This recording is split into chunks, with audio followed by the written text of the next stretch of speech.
This is CTV News with Nafisa Kareem. It's my career. I want to come back every single summer and eventually full-time. That would be my dream. Tonight, hauling gear up a hill. One of the many tests facing new recruits preparing to be on the front lines of this year's fire season. Good evening. Thank you for joining us. A Vancouver Island campaign to invite Americans north and strengthen international ties in difficult times is back again this year. This week, hundreds of Americans are expected to cross the border and explore what Vancouver Island and Nanaimo have to offer. CTV's Andy Garland reports what started as a grassroots campaign aimed at easing cross-border tension resulted in at least a dozen American nurses and healthcare professionals making the move permanent. I have an idea. Last year, about this time, I invited Americans to come visit Nanaimo. Nanaimo's Todd Maffin, along with his wife Jocelyn, have put out the call to Americans once again. And I just wanted to invite you to Todd's Nanaimo Infusion, which is happening for the second year in a row. And once again, Americans as well as Canadians have answered and will be in the Harbour City this weekend. We do have a voluntary website up, which is like an RSVP form. We have over 600 people now that are that have said that they are booked and are coming. That's more than double the amount who came last year. People Jocelyn says are looking to support their neighbors north of the border. I don't think things are any less scary than they were last year. So I think people have told us that they wanted to see it happen again even more than last year. More and more Americans working particularly in the medical field have made it clear that they have come north because of what they heard about Nanaimo through Infusion. There was a trend that continues to grow this year as roughly half of the Americans who have registered are healthcare workers. Learned how many healthcare workers were starting to look to the island and to BC. The trend has spawned a separate healthcare infusion to help other communities in the country attract American healthcare workers, something Jocelyn and Todd have created a template for. It's now a national movement with, I think, 43 chapters across the country. There's no itinerary for American visitors this weekend, but you'll be able to spot them wearing red lanyards. We want them out in the community, eating in our restaurants, shopping in our stores, staying in our campgrounds. And if you want to show people around, you can register to adopt a visitor. Wouldn't it be great if we could also show them what the people are like? Just things like hikes and coffees. There will be a group photo taking Saturday afternoon at Maffeo Sutton Park. If you want to join, more information can be found on the Nanaimo Fusion website. Andy Garland, CTV News, Nanaimo. Thousands of firefighters, including new recruits, have gathered at a boot camp in Merritt, BC. They will be pushed to the limit as they prepare for what the summer of 2026 will bring after last year's wildfire season, which was the second worst in Canadian history. CTV's Andrew Johnson reports. Guys, open that up. Yep, get that heat. Call it Fighting Wildfires 101, and once you enroll, you need to be able to take the heat. I've never worked so hard for anything in my life, and pushing myself both physically and mentally. She's got the hands to prove it. Calluses ripping open. Keep the spray in. You're doing good. Good job. At the BC Wildfire Service's new recruit boot camp, they're putting out fires, laying hose, digging fire breaks, and building trust by working together. We have a lot of organized sports. Ex-athletes come in and current athletes come through, and it's the same kind of bond that you build on those teams. A bond forged through exerting themselves to their breaking point. Boot camp is about a lot more than fighting fires, including some of the less glamorous parts of the job, like carrying a lot of gear, more than 100 pounds, up a steep hill, over and over again. The reporter was doubled over by the halfway mark. I've had enough. Everyone else has to push through. Push! And lean on each other. Let's go, Matt. You got this. To get one step closer to the front lines where, in a wildfire emergency, there isn't much downtime. Sometimes that can be 24 hours a day, sometimes that's a 10-hour day, and up to a period of 14 days in a row. A record 2,400 people applied for about 200 openings. We did just about 600 interviews and brought it down to this group. A group of young people, including Layla, who's following in her father's footsteps. I've grown up listening to all his stories, and I wanted to get my feet in there and see it for myself. And Max, who loves the outdoors and wants to protect his home province. I'd love to make this my career. I want to come back every single summer and eventually full-time. That would be my dream. We need The dream and the season start now. This crew is expected to be fighting fires right up until the end of October. Andrew Johnson, CTV News, Merritt, BC. Police in Saanich are asking for the public's help as they investigate a pair of indecent acts. They happened about 5 days apart at the end of March, the first at Otter Point Park, the other down the road at Gordon's Beach on West Coast Road. In one case, the man allegedly followed a woman while having his hand down his pants. In the other case, a witness reported seeing a man performing indecent acts alone in the woods. The suspect is described as a white male in his 20s, 5'9", with a slim build and brown hair. He was wearing a black jacket and pants and large orange glasses. He may have been driving a black GMC Jimmy or Chevy Blazer. Anyone with information is asked to contact Saanich RCMP. A new recreation facility is in the works for Central Saanich if the funds can be approved by neighboring communities. The recreation center would share the same lot as Central Saanich's new municipal facility, slated for Wallace Road across from Centennial Park. The Peninsula Recreation Commission, which oversees all shared rec facilities on the peninsula, needs the support of all three municipal governments in the region to borrow up to $14 million. The borrowing costs would be shared amongst Central Saanich, Sydney, and North Saanich. The site of the proposed 10,000 square foot facility is across the road from Centennial Park in Saanichton and would provide a weight room, fitness studios, ceramic space, and multi-purpose rooms. Getting farm fresh local produce is going to get easier for residents on the Saanich Peninsula, all while giving farmers the ability to store and process the food they grow. A new harvest hub is now under construction on the Sandown lands in North Saanich, a vision for the community that has been in the works for well over a decade. Last year, a donation of $750,000 from a community member propelled the project forward. Once complete, the building will include storage areas, a processing kitchen, and a retail store. We have self-reliance on produce, the better it is for the island. Being on an island where food reserves are on a 3-day window, 72 hours or less than that, this starts now making things accessible with confidence and with less footprint and reliable. If the project is well received, there are opportunities to expand on the facility, which is expected to be complete by the end of this year. Coming up tomorrow, our Anna McMillan unpacks the local food security movement as food costs rise. From gardens to backyard chickens to seed production, islanders are doing it all. We'll explore why farmers say cost is just one of several factors, encouraging people to become more self-sufficient.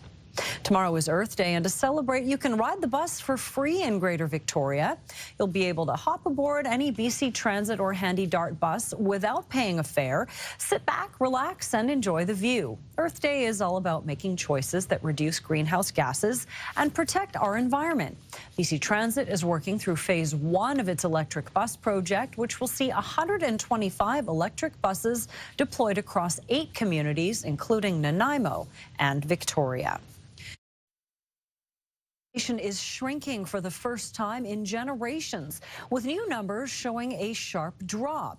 CTV's Craig Krause has more on what's behind the decline and the impacts to the province. A population once booming, now shrinking. New data shows British Columbia's population took a sharp hit last year. BC as a province lost 41,000 people. A drop not seen since the mid-1800s. Fast forward to now, and a sudden pullback in immigration is the reason. What changed was that we saw a big outflow of non-permanent residents. Berlin says BC accounted for nearly 40% of the country's total population loss last year, a dramatic shift after years of record growth nationwide.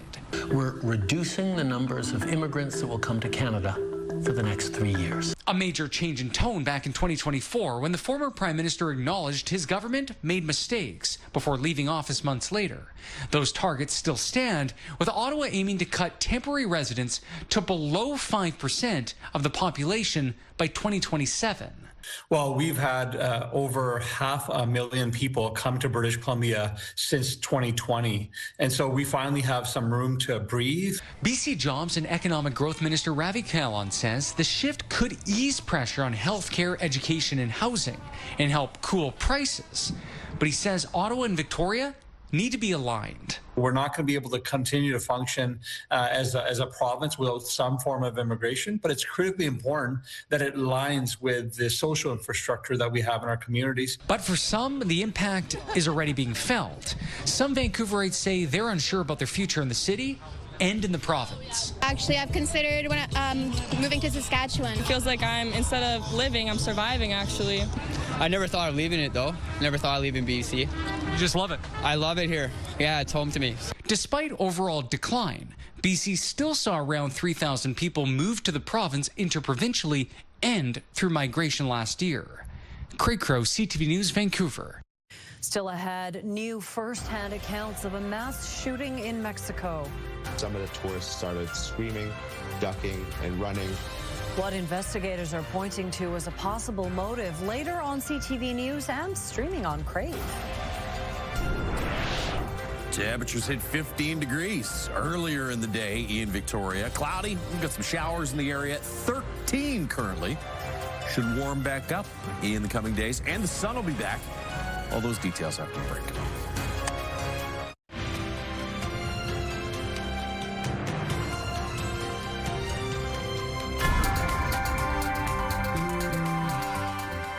Josh joins us now. What are you serving up in the forecast today? How about some sunshine and a warming trend over the next couple of days? After back-to-back days above 20 degrees for daytime highs in Victoria, today a little bit of a cool down, 15 for a high. We're back to 14 right now with a bit of wind out of the north at about 10 to 15 kilometers per hour. It's 13 in Comox. We've had some steadier rain in that Courtenay-Comox area through the day today. You can see some darker greens and some yellows indicating the heavier precipitation. Looks like we've had some heavier showers through the Nanaimo region as well. In Victoria, showers sort of off and on, and it looks like there's a bit more as we head through the early evening hours. But overnight tonight, patterns should kind of change. Those showers will fall apart. There's a system that's going to bring some rain here to, well, stateside areas, but watch that back up. Skies will clear after a bit of cloud cover in the morning in Victoria, and we've got mainly sunny skies across the island right through the next 4 or 5 days. Look at the north. Mostly cloudy, 15 tomorrow. Mid-teens, sunshine, or mostly sunny, 15s for tomorrow, and still in the mid-teens there for Thursday. Friday morning lows will be around 4 or 5 degrees. That's a couple of degrees above average. 13's the average daytime high. Inland areas still looking at a little bit of cloud cover in the morning. That'll clear out in the afternoon. 22 tomorrow. 20 or 21 with some sun on Thursday, and then sunshine for Friday and the weekend. Low 20s. Friday, Saturday, close to 10 degrees above average on Friday. Some morning fog patches for parts of the west coast, then clearing and 13 degrees tomorrow afternoon. Sunshine and 13 on Thursday. Mid-teens for Friday, Saturday, and Sunday. So a nice little warming trend towards the end of the week and into the weekend. 17s Wednesday, Thursday under sunny skies in Comox. Nice little change from the rain we had today. 21s Friday and Saturday. Again, looking at sunshine.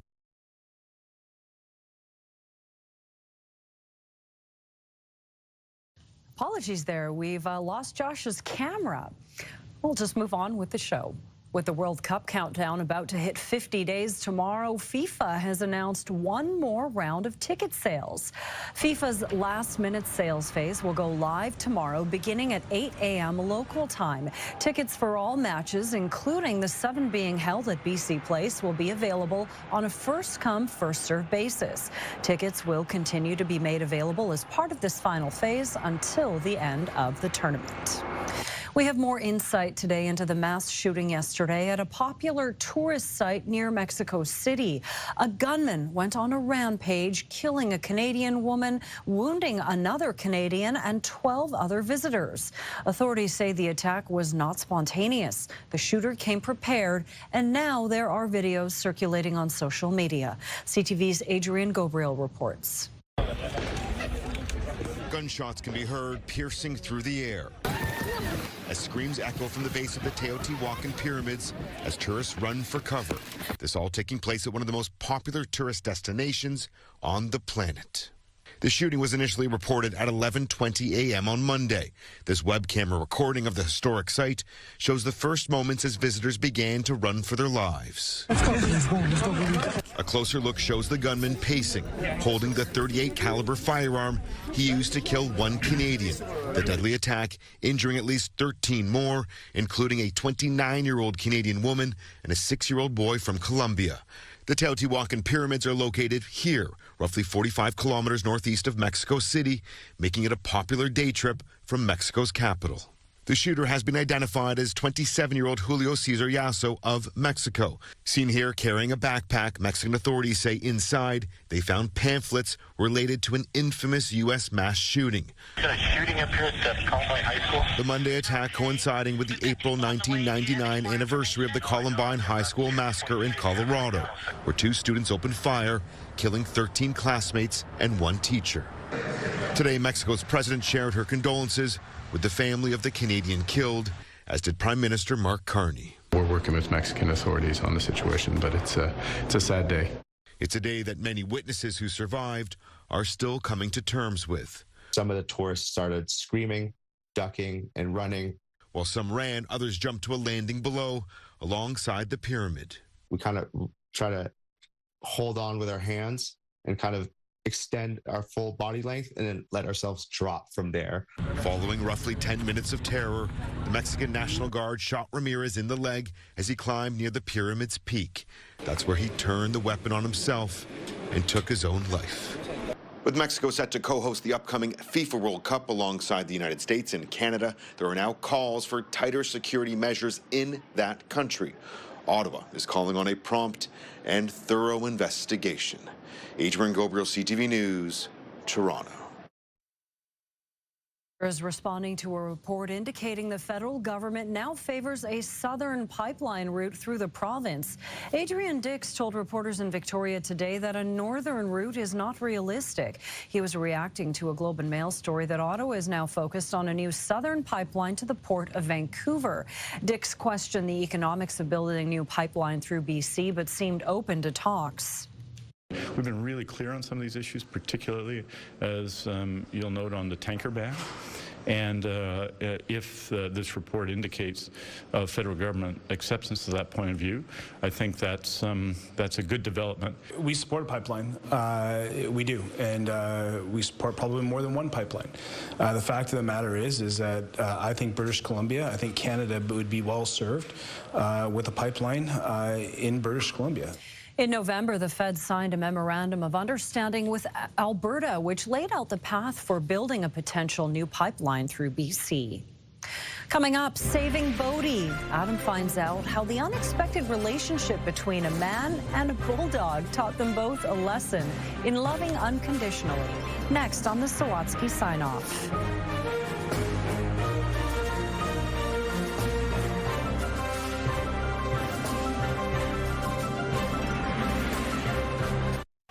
Send it to CTV News.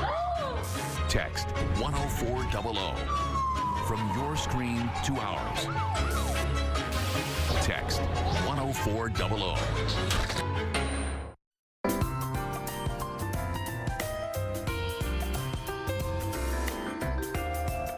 Finally, Adam finds out how a dog enduring loss taught a man about loving unconditionally on the Sawatsky Sign-Off. When Bodhi the Bulldog was a baby, he was a little terror. Curtis Bernson recalls the puppy being a handful. I will take all the handfuls of this guy that I can get. Curtis had known Bodhi since his buddy first adopted him. And he did a wonderful, wonderful job with him. But then, after being unable to find his friend for a few days, I knew that it was... Curtis discovered his friend had died in the van that he and his dog called home, and after searching for Bodhi, found he'd been rescued by animal control. The Bodhi that I found was a completely disturbed, lost puppy. So Curtis committed to visit Bodhi every day. Because I felt it was important that he knew that there was someone that was going to be there for him. Well, it did take a while for Bodie to realize he could count on Curtis. By the time he did, the dog was transformed, and so was Curtis. We had found the one we could depend on. So Curtis adopted Bodie, and Bodie has helped Curtis, despite enduring medical, financial, and personal challenges, become the happiest he's ever been. I think that love, real love, is unconditional, and it comes in all shapes and sizes. Which is why Curtis is planning for his bulldog to be certified as a therapy dog, so they can pay their healing forward. Giving, I've found, is the biggest part of receiving. And the biggest part of navigating life after loss, they've both found, is being grateful for the unexpected gifts it can bring. He just brings me so much joy. He is my rock. He is my rock, truly. Adam Sawatsky, CTV News, Vancouver. The Sawatsky Sign-Off, brought to you by Coastal Community Credit Union. Bank happy at Coastal Community Credit Union. Sweet Bodie. Well, that is it for CTV News Vancouver Island. Thank you so much for joining us. Good night.